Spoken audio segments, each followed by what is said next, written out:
Si Takuma ay isang nakakadiring talunang naihi sa takot kapag nasa paligid ng ibang tao. Ngunit naawa ang Diyos sa kanya't pinagpala ng siyam na magagandang babaeng nag-agawan kung sinong makakauna. Bago mangyari ito, isa lang siyang tahimik na tambay habang ang mga kaplasing talunan ay sumisimp kay Natsuki na pinakasikat sa paaralan at tinatawag tong Diyos at sinusuportahan sa nalalapit na beauty pageant. Si Natsuki naman ay walang pakialam sa kompetisyon, kaya ang mga kaibigan niya ay binigyan ito ng kakaibang masahit sinabing matatalo rin naman siya dahil kasing patag siya ng lamesa. Iniisip ni Takumang hindi siya bagay sa kabaliwan nila kaya tumayo ito para umalis, pero dahil sa kanyang tangkad at pangit na mukha, natakot ang iba sa puntong may isang tumalon sa bintana't ang iba pa'y tinawag siyang demonyo. Pati ang guro nilang takot sa masangsang niyang hininga ay hinayaan na lang tong umalis na pinanood ni Natsuking malungkot ang ekspresyon.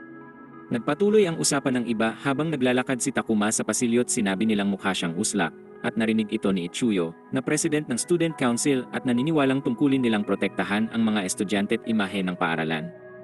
Dagdag pa roon, hindi niya matanggap na ganito ang trato kay Takuma at sa kabilang banda. Naalala ni Takuma kung paano siya laging tinatrato ng ganun simula pagkabata kahit wala naman siyang masamang intensyon.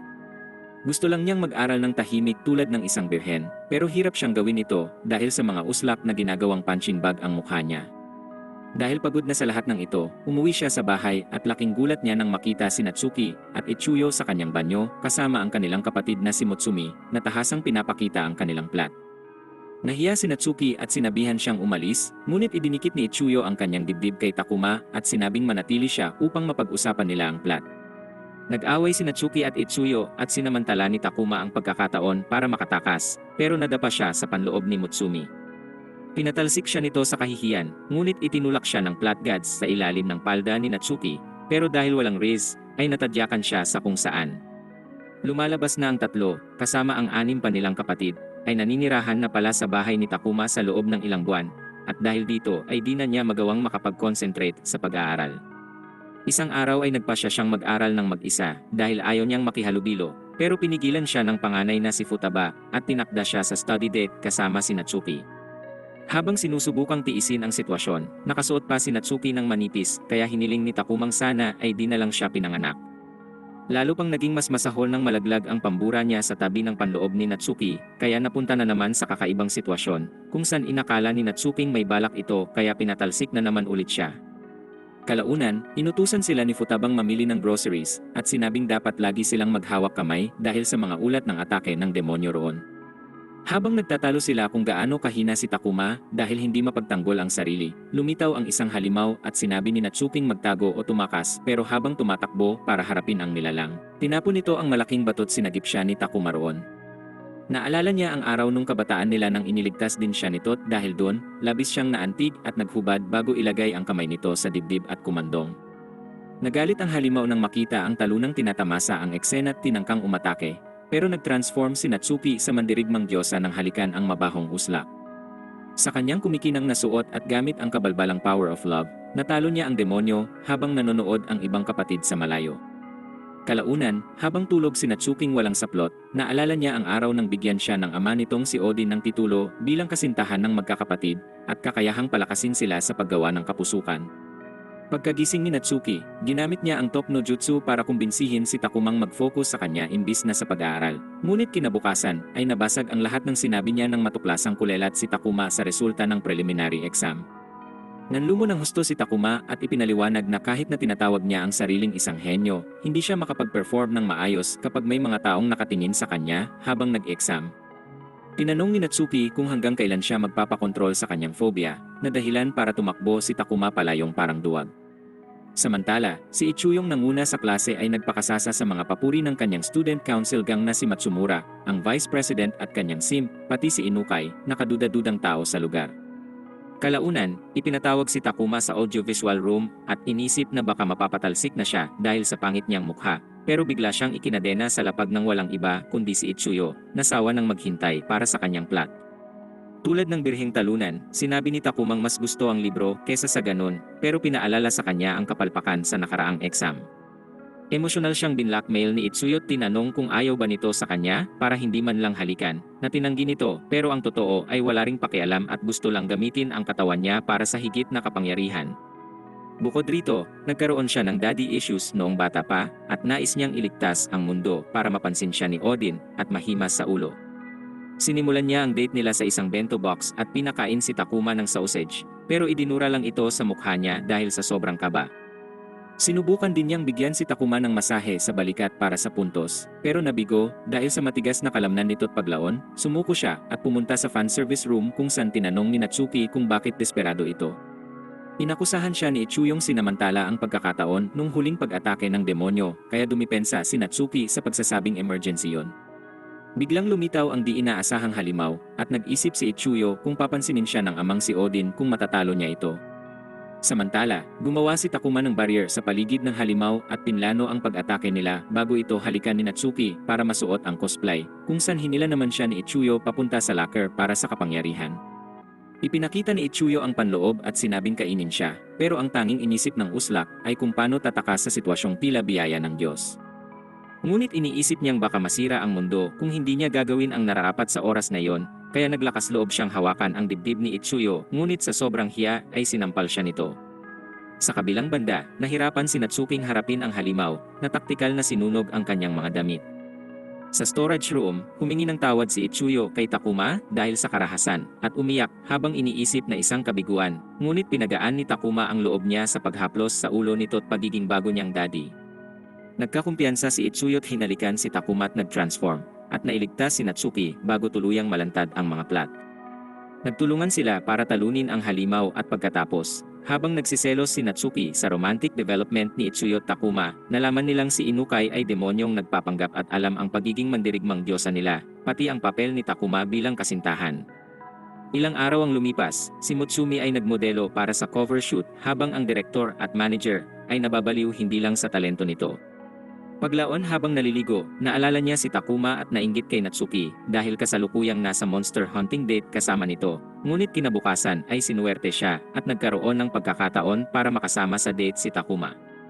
Habang hinihikayat itong kainin ang puding, lihim siyang naglalaway sa pangkaraniwang itsura ng uslak, habang paulit-ulit ring iniisip na hindi dapat malantad ang kanyang pagkatao.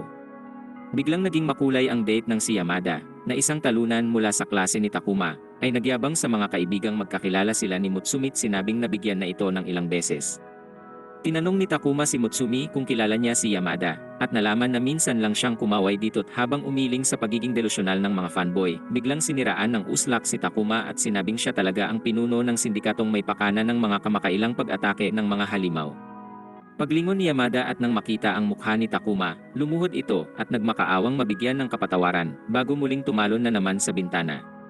Doon nagkaroon ng bagong chismis sa cafe kung saan inisip nilang si Takuma ang tumadyak kay Yamada palabas ng bintana, pero hindi na niya sinubukang lumaban kontra dito at tinanggap na lang ang kapalarang kinalungkot ni Mutsumi.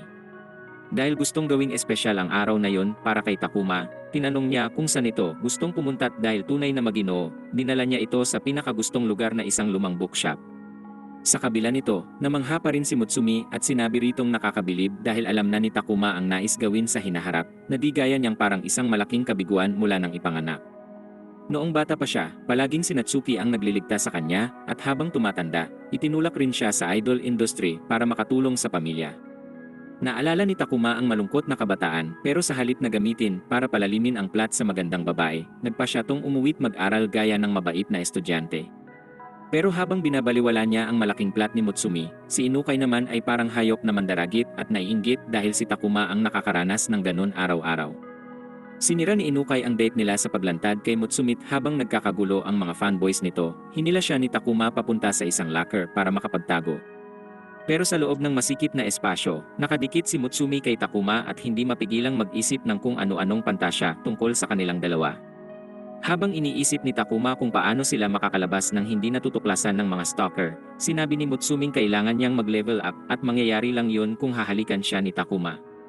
Nang subukan nilang gawin ito, nalaman nilang hindi maabot ng maliit niyang katawan ang bibig nito, kaya ginawa na lang ito sa leeg. Habang naguguluhan si Takuma kung mapupunta sa impyerno, tuwang-tuwa naman si Mutsumi sa sitwasyon at gumawa ng masayang tunog habang papalapit na ang limit. Pero maswerteng bago sila matuklasan ng mga simp ay nagawa ni Mutsuming mag-level up at lumipad palayo. Sa pinakamataas na bahagi ng kalangitan, namangha si Takuma sa magandang paglubog ng araw na nagpaalala sa kanya ng mga sandaling kasama ang yumaong ina, at nagalak si Mutsuming nakabuo sila ng magandang sandali sa date. May babae namang may malaking kargada ang nagmamatsyag kay Takuma upang masigurong ligtas ito, ngunit nainis kay Futabang siya ang inatasan. Sa kabilang banda, pinagalitan si Inukai ng middle school boss dahil sa pagiging tamad, ngunit nangako siyang mahuhuli niya ang mga mandirigma sa paparating na school festival.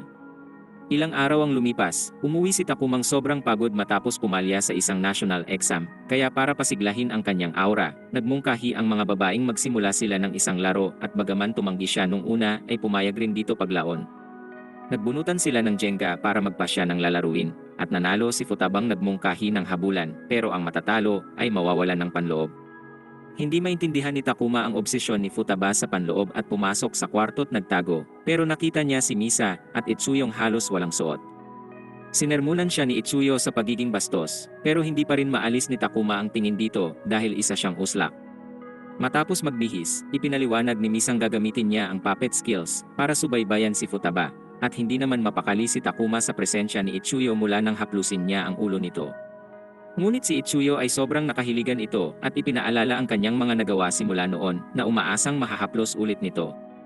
Sa sandaling hinawakan ni Takuma ang ulo niya, namula si Itsuyo at gumawa ng masayang tunog, ngunit naantala ang sesyon nang biglang lumitaw si Futaba at binasag ang dingding. Halos makatakas ang mga babae sa tulong ni Takuma pero napagtanto nilang seryoso na si Futaba, lalo na't suot na nito ang pangseryosong salamin para manakaw ang mga panloob. Dahil alam ang panganib, inihagis ng mga babae si Takuma sa eret, hinarap si Futabang silalang at samantala, bumagsak si Takuma sa mga plat ni Yakumo sa pinakakakaibang paraan at di makapaniwalang sinwerte sa pagkakataong yun. Tinawag siya ni Yakumong uslak at sinabing mawala na lang siya, na tuluyang bumasag sa natitirang kumpiyansa nito. Biglang dumating si Natsuki at naglatag ng plano kasama si Yakumo upang harapin si Futaba, ngunit sa huli ay natalo pa rin at nakunan pa ng panloob. Pagbagsak niya sa kandungan ni Takumang halos wala ng suot, nagpasya si Futabang kunin ang panloob ni Takuma, ngunit sa halip na gawin ito, huminto siya at iniabot rito ang isang academic achiever charm. Di nagtagal, habang pinag-uusapan ang plano para sa school festival, binanggit ni Natsuki kay Takumang ang klase nila ay gagawa ng maid cafe, at iminungkahing maglibot silang dalawa sa ibang klase pero tinanggihan siya ng sigmang sinabing mag-aaral pa. Isang araw bago ang festival, humingi ang ilang babae ng tulong kay Natsuki para sa student council inspection at pinagsuot ito ng maid outfit. Dumating si Inukai para sa test at tinawag siyang cute, pero nang magpasalamat habang namumula, sinumpa niya ito sa isip sa pag-aakalang seryoso siya. Pinili nito si Takuma bilang kanyang customer sa inspection, na ikinainis ng ibang mga fanboy at nangako si Natsuking ipapakita ang pagiging cute para mapaibig siya sa araw na yon. Sinimulan niya ito, ngunit hindi pa rin siya pinansin ni Takuma at kalaunan, nadapa siya sa kandungan nito kung saan napuno ng whipped cream ang kanyang mukha. Sa pagtindi ng selos ng mga nanonood sa eksena nila, gumamit si Inukai ng magic crystal para isumpa sila kung saan lahat ito ay umatake kay Natsuki, pero nakaiwas siya at sinamon ang espadang ginamit sa mga ito habang nabubugbog naman si Takuma. Ngunit sinugod at inabuso ng mga demonyo si Natsuki, kaya umiyak ito at tumawag kay Takuma kung saan bigla siyang nagkaroon ng matinding lakas at gamit ang mga kamay, natalo niya ang ilan at kalaunan ay hinatid na ito. Habang naglalakad, sinabi ni Natsuking alam niya kung ba't pinipili nito ang pag-aaral kesa sa ordinaryong babaeng gaya niya, pero tinawag siya nitong cute. Ngunit di niya naintindihan ang papurit sa sobrang hiya, tumakbo si Natsuki at iniwan tong nagtataka. Paglaon ay nagsimula na ang cultural festival, kung saan sinusumpa ni Takuma ang mga inosenteng bata habang kasama si Yakumo, na mukhang kahina-hinalang kaso ng kidnapping. Pagpasok sa maid cafe, tinanggap sila ni Natsuki, pero ang kawalan ng interes ni Yakumo kay Takuma ay nagdulot ng pagkabalisa, habang ang selos naman ni Natsuki ay lalong lumala. Nag-alok si Natsuki ng libreng inumin, ngunit nilagay ni Yakumo ang kanyang daliri sa baso at sinabing dapat tong sipsipin ni Takuma kung nais uminom. Nagulat ang lahat ng lumuhod ang hari ng talunan at ginawa ito, na tila nasisiyahan pa, at nang aksidenteng matapon ang inumin kay Yakumo, inalok pa siya nitong kainin ang panloob niya. Ngunit bago pa lumala ang sitwasyon ay dumating si Natsuki, at ang iba pang mga kapatid, kung saan nagmukhang harem king si Takuma sa mata ng kanyang mga kaklaseng na uwi lang sa mas matinding pagsiselos nila. Tinanong ni Misa si Takuma kung gusto niyang maging partner ni Natsuki sa post-festival dance, at bagaman nasasabik si Natsuki, diretso tong tinanggihan ni Takuma at nilagay sa friend zone bago magdahilang magmumukha silang Beauty and the Beast kung magsasayaw silang magkasama. Nagalit si Natsuki dahil doon, ngunit napalitan ito ng sobrang kahihiyan nang malaman niya ang paparating na beauty pageant, kung saan makikipaglaban siya kay Itsuyo at Mutsumi. Habang tuloy-tuloy ang pagsanib kay Inukai ng mga demonyo ng cock-blocking, pumunta naman si Takuma sa haunted house, kasama si Misat ang bunsong kapatid na si Kururi, at bagaman halos mapaihi ang dalawa sa takot ay umasta si Misang pinakamatapang sa kanila. Doon ay kinausap niya si Takumang maging mas matapang kesa kay Natsuki, at si Yamada naman ay hinanda ang kakaibang trip sa paghagis ng madulas na eel kay Misa. Pumasok ang uslak na eel sa damit ni Misa at sinimulang maglibot, kung saan gumawa siya ng mga tunog at pinatanggal ito kay Takumang para bang narinig siya ng mga plant god. Pinasok ni Takuma ang kamay sa kanya at pinisil ito para makuha ang madulas na bagay, na kalaunan ay tinapon niya sa water fountain kung saan biglang lumitaw si Inukai at nagpakawala ng halimaw. Pinaliwanag nitong ang mga mandirigmang walang kasintahan ay walang kwenta at pagkatapos, tinarget niya ito sa tiyan at dinukot habang ang mga babae ay humarap sa mga steroid amp na bata. Inutusan ni Misa si Natsuking bantayan ang pasukan at hanapin si Takuma kaagad, habang ang iba naman ay nagsama-sama laban sa demonyo pero sa huli ay natalo rin sila. Pumareha si Natsuki sa kakaibang panganay para asikasuhin ang mga sinaniban, at si Inukai naman ay nanonood ng stream nito habang nagmumukbang. Pagkatapos ay binugbog niya si Takuma sa pagiging mahinang gaya niya kung saan dahil talunan ay di na ito lumaban, at samantala, sinimulan ng uslak na demonyo ang pag-abuso sa magkakapatid sa paglantad sa kanilang mga plot. Habang iniisip ni Takuma ang kanyang nakakaawang buhay, naalala niya ang maswerteng charm na ibinigay ni Natsuki at sinabing di niya kailangang manlumo sa mga pagkabigo dahil marami na siyang nailigtas kahit pa isa siyang talunan. Pinalakas siya ng kapangyarihan ng flashbacks upang harapin si Inukai, ngunit lalo lang nitong binugbog si Takuma at sa gitna ng laban. Dumating si Futaba at sinuot ang salamin at sinabing mag-umpisa siya ng bagong laro ng pagkuha ng panloob pero siya na ang target. Ayaw ni Inukai sa ideyang ito at binalak na pasabugin ang ulo ni Takuma, ngunit mabilis na pinakita sa kanya ni Futaba kung sino ang boss. Habang nilalampaso ang mabahong uslak, sinubukan ni Takumang umalis pero biglang lumitaw ang kakaibang nilalang na kumagat at humati rito. Sa dramatikong pagbagsak ni Takuma, nagyabang si Inukai na ang mahihinang gaya ni Futaba ay walang binatbat pero dun pinagana ni Takuma ang kanyang plot armor. Sa kapangyarihan ng pagiging bida ng kwento, ginamit niya ang charm at nagsagawa ng milagrosong operasyon upang idikit muli ang sarili't makatakas.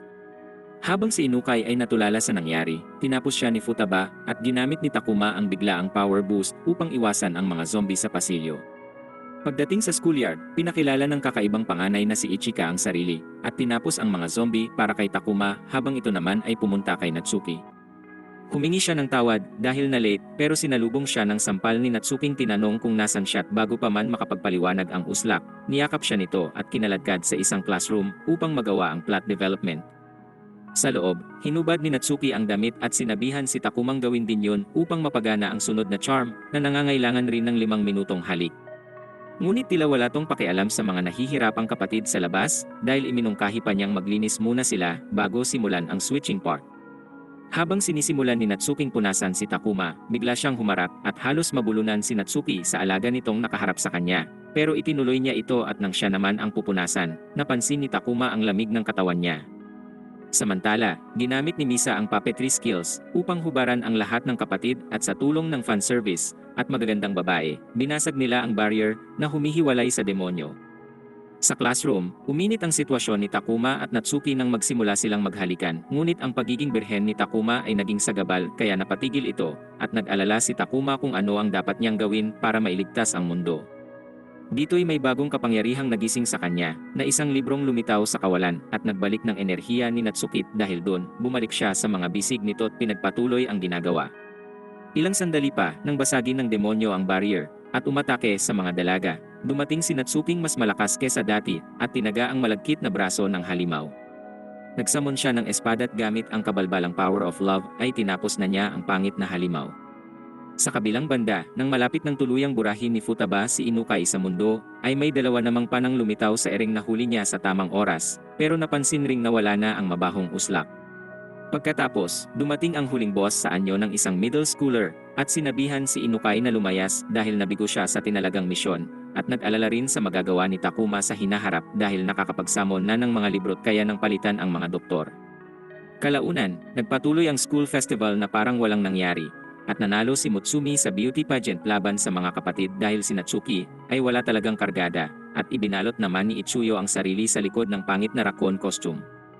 Makikita ring bago magsimula ang kompetisyon, na pagkasunduan ng mga babaeng ang mananalo sa beauty pageant ang makakasayaw ni Takuma sa evening ceremony. Dito inimbitahan ni Mutsumi si Takuma sa harap ng naiinis na si Natsuki, pero finrenzon siya ng talunang nagpa siyang bumawi sa pagkakamali ng tanggihan si Natsuki noon. Kahit mukhang masaya si Natsuki, inisip pa rin ng delusyonal na kumukuha lang si Takuma ng huling pagkakataon para ipakita niya ang kanyang dinadala bago ito bumalik sa ibang mga babae.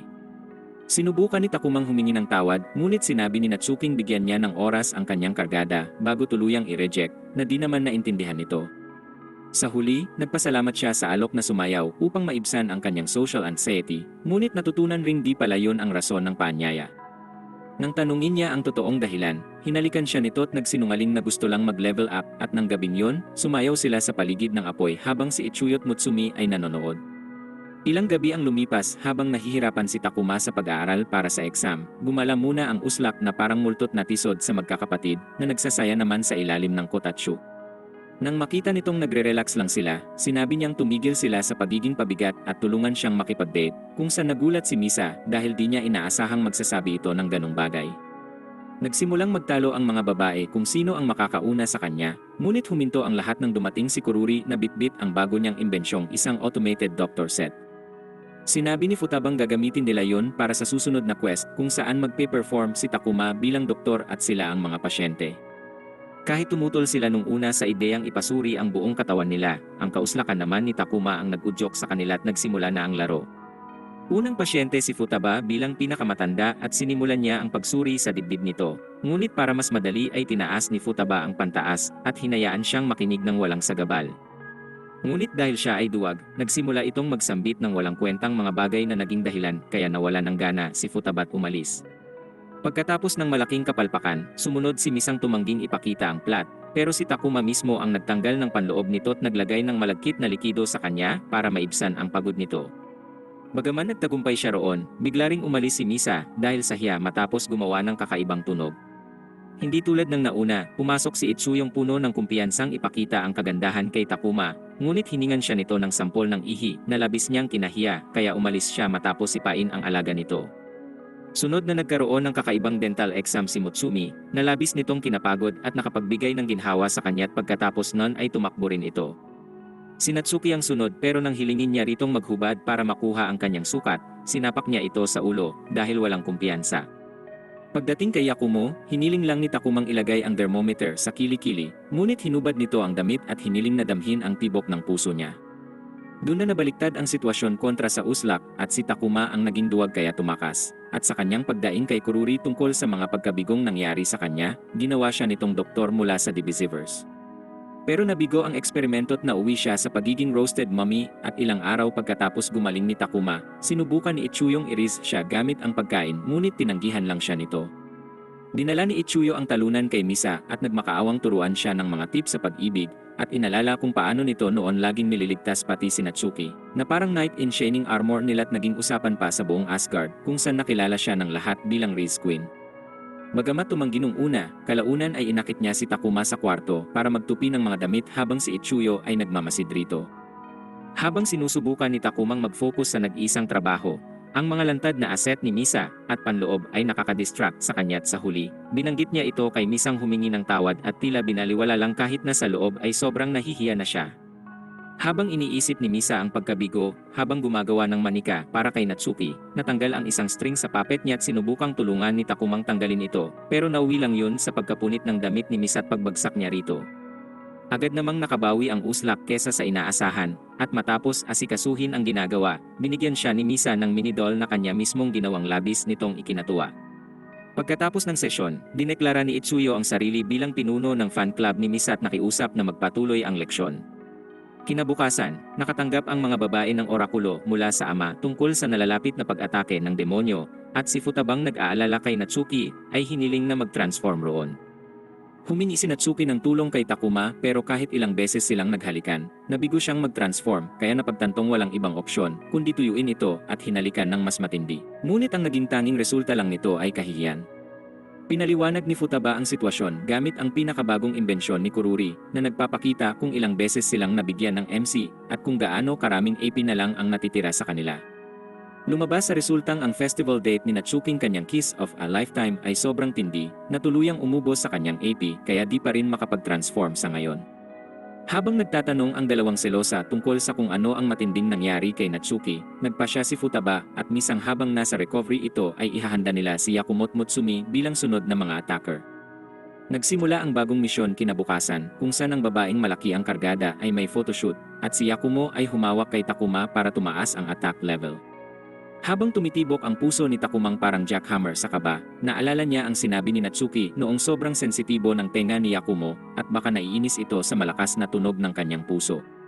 Ngunit kahit anong gawin nito para kumalma ay mas lumala pa ang sitwasyon, lalo nang bitawan niya ang kamay ni Yakumo matapos siyang gulatin ng mga fanboy ni Mutsumi. Dahil dito, naglitan niya si Yakumo at nagtanong kung bakit pinili ng kanilang ama si Takuma bilang kanilang kasintahan na wala namang ibang ginawa kundi magpakaduwag, magkalat, at magtago sa likod ng malalaki niyang libro para mapanatiling ligtas ang lampang sarili. Pagkatapos ng photoshoot ni Mutsumi, bumalik siya sa RV at sinubukang halikan ang larawan ni Takumang parang isang uslak, ngunit bigla siyang naistorbo sa pagdating ng nasabing lampa kasama si Yakumo. Dahil nabigo sa hand-holding mission, iminungkahi ni Yakumong simulan ang photoshoot ni Mutsumi para sa higit pang puntos. Binihisan nila ito ng pinakamapusok na bikini at sinimulan ni Takuma ang photoshoot kung saan makikita ang pagkauhaw nito bilang uslak. Nag-init din si Mutsumi sa titig ni Takuma at di niya alintana nang alisin ni Yakumo ang mga natitirang taling humahawak sa kanyang plat at pinakawalan ang mga ito. Upang gawing matindi ang eksena, iminungkahi nitong sabay silang kumain ng popsicle upang biyayaan si Takuma. Ngunit na-trigger nito ang kanyang alaga kaya mas lalo siyang napafocus sa ginagawang photoshoot. Sa labas, isang demonyo ang dumating na agad hinarap ni Futaba at Ichika, at hinalikan ni Yakumo si Takuma at nag-transform, na sinundan ni Mutsuming fetish ang tenga. Pagkatapos nito, sumabak ang dalawa sa laban ng may estilo, at sinubukang ubusin ang AP ng demonyo ng sila lang, pero napagtanto nilang sobrang hina pa rin nila kumpara kay Natsuki. Habang nanlulumo si Yakumo sa kahinaan, sinalakay ng demonyo ang kanilang taguan, pero nanguna si Mutsumi sa pag-atake na sinundan ni Yakumong pinalakas ang mga pakpak gamit ang abilidad. Ngunit bigla namang nag-self-destruct ang demonyo at inubos ang lahat ng EP nila, bago muling nabuo na parang zombing handang tapusin ang lahat ng warrior princess.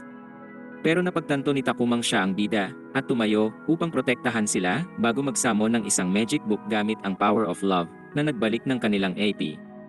Dahil sapat na ang lakas, natalo ng mga babae ang halimaw habang ang big boss ay pinagmamasdan sila sa malayo, at napagtanto nitong kailangan niyang mag-level up at maghanap ng sariling alagad para patumbahin ang mga babae. Paglaon nang bibigyan ni Yakumo si Takuma ng tsaa, ay napansin niyang si Natsuki na pala ang unang nagdala nito, kaya ngumiti siya at umalis. Di nagtagal, dumating ang mga alagad ni Inukai sa anyo ni Skuld, na isang demigod na ang pananamit ay sobrang kakaiba, at si Roskva, na gothic niyang alalay. Samantala, nagpunta si Ichuyo sa misyon upang bumili ng tela para kay Misa nang may magtangkang humawak rito sa bus. Habang sinusumpa niyang tapusin ang taong yun, natuklasan niyang si Natsuki palatong pinaalala sa kanya ang misyong kabilang ang pagpapagana ng charm kung saan ililigtas ni Takuma si Ichuyo sa manyak na gagampanan ni Natsuki. Habang masayang inaalok ni Ichuyo kay Natsuki ang mga aset, sinamon ni Takuma ang mga demonyo ng social anxiety habang hinihintay ang tren at gaya ng inaasahan, ang kanyang pangit na mukha ay naging sentro ng suspisyon kaya dinala siya sa presinto. Sa bus, nagsimula si Natsuki sa malambot na kargada't naalala kung gaano sila kaliit nung bata pa, kaya nagtaka kung paano lumaki si Ichuyo ng ganon pero siya ay hindi. Pumunta siya sa sunod na bahagit na karamdam ng parehong selos, at si Ichuyo naman ay gumawa ng masayang tunog at inisip na yon ay para mapasaya ang ama.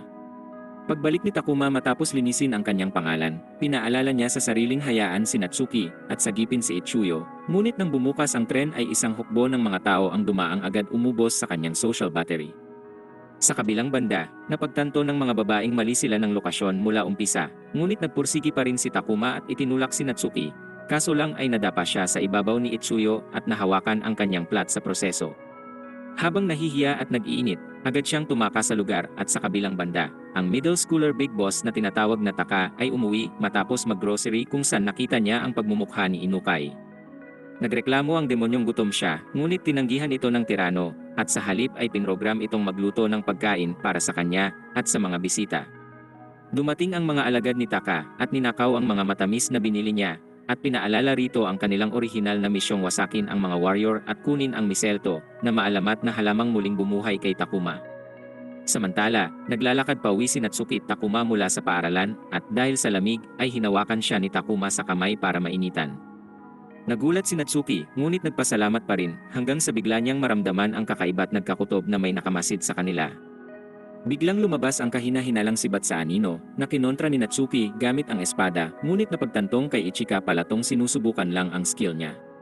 Pagbalik nila sa bahay, binatikos niya si Takuma at sinabi kung gaano siya kalampa at kawalang kwenta dahil lagi na lang tong nililigtas ng kanyang mga kapatid. Paglaon ng kumalma na ito, minungkahi ni Futabang dagdagan ang kanyang lakas sa paggawa ng mga pagsubok kasama si Takuma kaya naman pumunta sila sa banyo. Ngunit imbis na maging mabait at malambing rito, hindi tumigil si Ichika sa pagrereklamo sa kanya dahil hindi pa lumalakas at laging pinapahamak ang kanyang mga kapatid. Habang naguguluhan siya, dumating din sila Natsuki at Nakumo sa banyong yun at nag-alok na maligo silang lahat ng sabay-sabay. Nang magsimula ang operasyon, sinimulan ni Takuma ang pagkuskos sa likod ni Ichikang gumawa ng masayang tunog dahil sensitibo ang balat. Habang nag-iinit si Natsuki, dahil sa selos, nagpalit si Ichika ng posisyon at nagsimulang kuskusin si Takuma gamit ang kanyang malambot na kargada matapos tong linlangin ni Yakumo. Hindi nagtagal, hinalikan ni Ichika si Takuma para mag-transform, pero agad nawala ng malay at ilang araw ang lumipas. Habang nagpapahinga sila sa Kotatsu ay pinaliwanag ni Futaba kay Takuma ang pinagmumulan ng lakas nila na ether, na katulad ng kaluluwa ng tao. Ipinahayag pa niyang maraming nilalang sa Asgard, kabilang ang mga demonyo at demigod, ang may mas mataas na ether kesa sa kanila, kaya may hindi pagkakapantay-pantay ng lakas na nagbabanta ng digmaan. Habang naghahanda si Skuld at ang grupo para magdulot ng gulo sa mga babae, nagtalo naman si Inukai at Rostkva kung sino ang karapat-dapat na alalay ng demigod.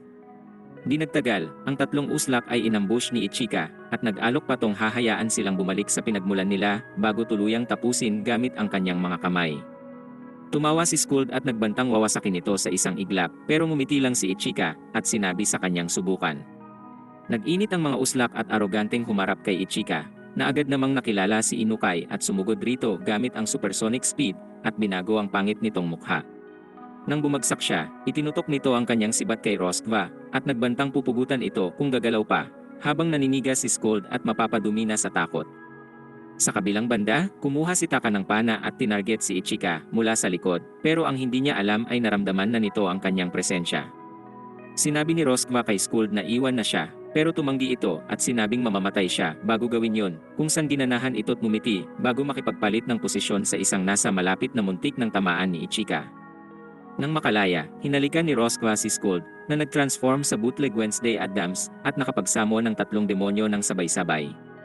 Habang iniisip niyang matatalo na si Ichika gamit yon, dumating si Ichuyo kasama si Natsuki at si Takuma na hindi makapaniwalang maaaring magsamo ng ganun karaming demonyo.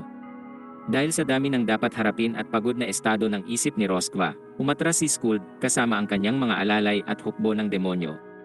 Di nagtagal, nakatagpo ni Natsuki ang isang bootleg version ni Darth Vader sa kanyang library na lumalabas na kapatid niyang si Shino at pinayuhan siyang ingatan ang sarili dahil magiging matindi ang taglamig ayon sa ulat. Samantala, tinatangka ng lahat na pataasin ang level ni Ichika, na una ay sa pamamagitan ng masahe kay Takuma at sunod sa shopping ng magasin, ngunit wala sa mga yun ang gumana dahil di pa rin ito tanggap bilang kasintahan niya. Samantala, matapos tumanggi si Takumang sabihin kay Natsuki ang magasing binili, nag-isip ito ng kung ano-ano at nagtanong kung maruming magasin yun na may malaking mga plat. Habang nag-aalala siya tungkol roon, aksidenteng nakainom ito ng isang malaking baso ng alak at nalasing ng husto. Dumating si Takuma sa living room at si Natsuki ay tumalon diretsyo sa mga braso niya at idinikit ang katawan sa siko nito na nauwi sa mabilis na tibok ng kanyang puso. Hiniling ni Futabang ilagay siya sa kama at ang galit na si Ichika ay pinagsabihan siyang huwag magbalak ng kung ano sa kapatid at nang dalhin niya ito sa kwarto ay nagsimulang maghubad si Natsuki hanggang sa matira na lang ang kanyang panloob. Dahil dismayadong hindi siya pinansin ng birheng si Takuma, nagtantrum siya at tinanong kung dahil ba yon sa pagiging flat niyang parang lamesa kaya ayaw siyang dikitan nito. Nang hindi sumagot, itinulak siya nito sa lapag at tinanggal ang natitirang mga damit bago ito pinilit na hawakan ang kanyang katawan. Ngunit sa sobrang kaba ng uslak ay nagkaaberya at nahulog si Natsuki na tumama ang ulo kaya bumalik sa kanyang katinuan. Sa huli, ipinahayag ni Takumang ang biniling magasin ay tungkol sa mga tips sa date dahil gusto niyang humusay bilang kasintahan at tinanong si Natsuki kung may nagugustuhan. Tahasan siyang nagbigay ng pahiwatig na gusto ito, ngunit hindi siya naintindihan ng uslak kaya sinuntok ito ni Natsuki sa ulo. Nang gabing yun, pinag-usapan ng mga babae ang sunod na plano para talunin ang demigod at hukbo, at iminungkahi ni Ichikang dahil di matatalo si Skuld pagkasama ang mga demonyo ay dapat unahin nilang patumbahin ang kasintahan nito. Pinili rin nilang si Ichika ang tatapos rito dahil hindi pa kayang lumaban ni Natsuki, ngunit ang problema ay hindi niya kayang manatili sa mandirigmang estado ng lagpas sa ilang segundo. Upang makontra ito, nag-alok si Futabang pigilan ang mga demonyo habang naghihintay ng tsansa kay Rosquva at pumayag si Ichika. Dumating naman si Takuma sa kwarto na may parehong plano, kaya nagulat si Ichika dahil sa wakas ay ginamit na ng Bano ang maliit niyang utak. Paglaon, dinala siya ni Futaba sa banyo upang paganahin ang 5 minutong French kiss charm para mag-level up bago ang laban, at inamin ritong mahina siya kahit pa sa labas ay hindi niya ito pinapahalata.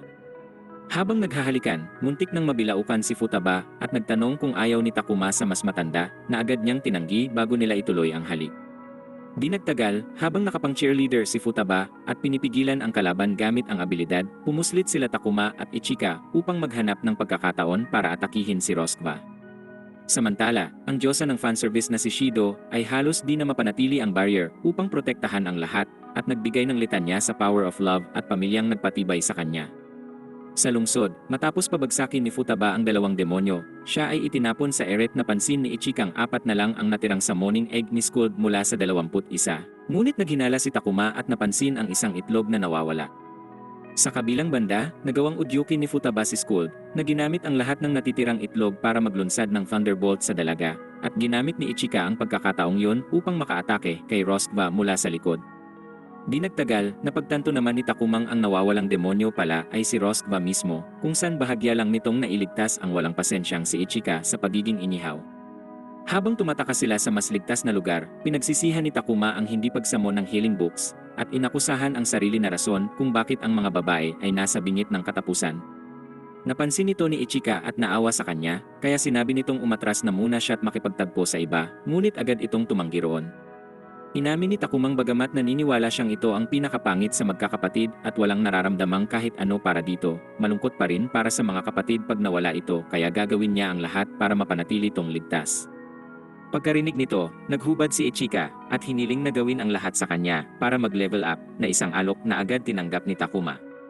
Habang inaasikaso yon, di maiwasan ni Ichikang mamula at gumawa ng masayang tunog kaya napaisip ang uslak kung masokista ito. Paglaon, naputol ang kanilang plot development sa Magic Eyes ni Rosquva at agad silang napatalsik papunta sa kabubatan nang subukan nilang tumakas.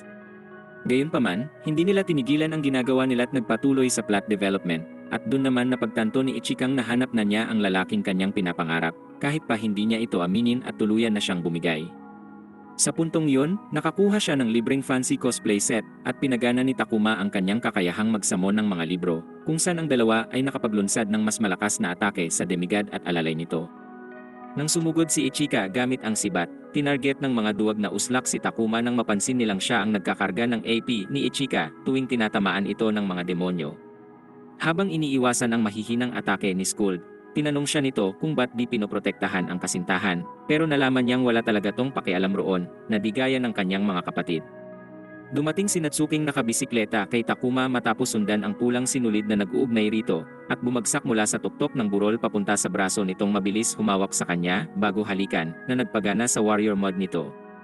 Napagtanto ni Skuld na wala na siyang pag-asa at nagsimulang mag-isip kung dapat tumakas, pero minungkahi ni Rosquvang gamitin ang lihim na galaw. Unang tumanggi ang duwag ngunit nang sumugod si Ichika gamit ang makapangyarihang sibat, nagsimula siyang magsambit ng kakaibang ritual at nakipag-fuse sa kasintahan kung saan lumitaw ang isang gothic witch. Matapos tiyaking ligtas si Takuma, nagsamon si Natsuki ng maraming espada upang atakihin ang bagong kalaban pero nabigo ang lahat ng yun kontra sa matigas na balat nito at kahit si Ichikang sumubok ay natalo din. Doon ginamit ng demonyo ang kanyang dugo upang maglunsad ng ataking kayang butasin ang dingding ng kastilyo ni Futaba na nakaapekto rin kay Shino at bumasag sa barrier.